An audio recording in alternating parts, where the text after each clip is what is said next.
Ndugu wafanyakazi, mapema katika hotuba yangu niliwapongeza kwa kuchangia kukua kwa uchumi.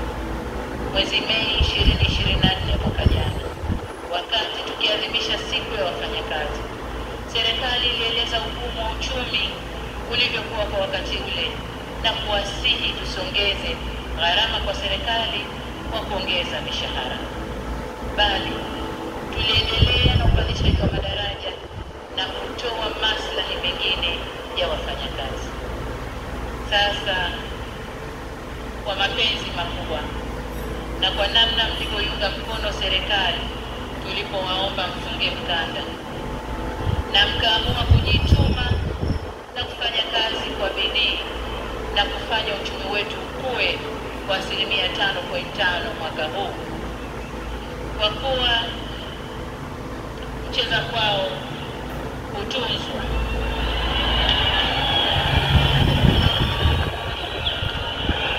Wafanyakazi oye! Miamvuli oye! Naona miamvuli imepanda sana. Wakati wote miamvuli ilikuwa chini, hata hivi miamvuli imepanda. Sasa kwa kuwa mcheza kwao kutunzwa, mimi na wenzangu, na baada ya kuangalia uchumi ulivyopanda, na umepanda kwa sababu ya nguvu zenu wafanyakazi, ninayo furaha ya kuwatangazia kwamba katika kuzidi kuleta ustawi kwa wafanyakazi, mwaka huu serikali itaongeza kima cha chini cha mshahara kwa watumishi wa umma kwa 35.1%.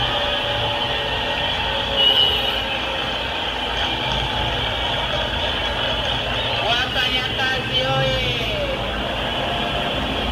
Mshikamano, solidarity. Aya, tusikilize. Nyongeza hii itakayoanza kutumika mwezi Julai mwaka huu itaongeza kima cha chini cha mshahara kutoka shilingi 370,000 hadi shilingi 500,000.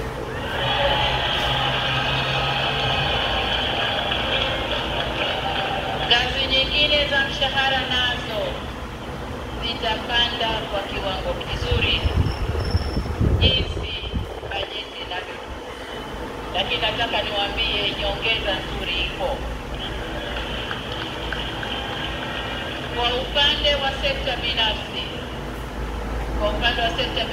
bodi ya kima cha chini cha mshahara kwa sekta binafsi inaendelea sasa kufanya mapitio ili kuboresha viwango vya chini vya mshahara kwa wafanyakazi wa sekta hiyo.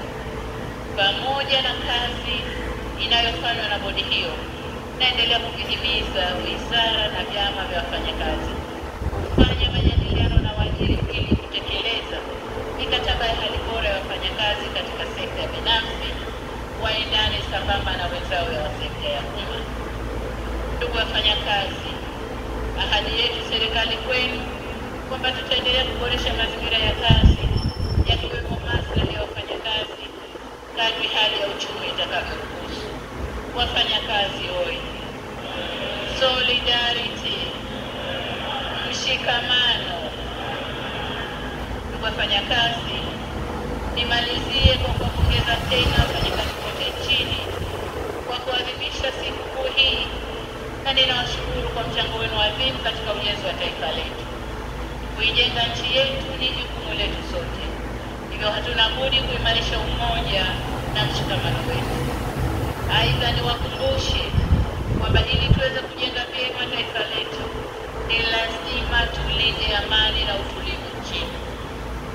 Nataka nirudie hapa, wafanyakazi oye! Naomba tusikilize hili. Ili tuweze kujenga vyema taifa letu, ni lazima tudumishe na tulinde amani na utulivu nchini.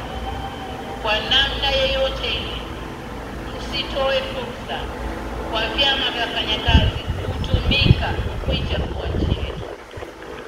Historia ya vyama vya wafanyakazi ni vyama vilivyoleta vuguvugu la uhuru wa nchi hii.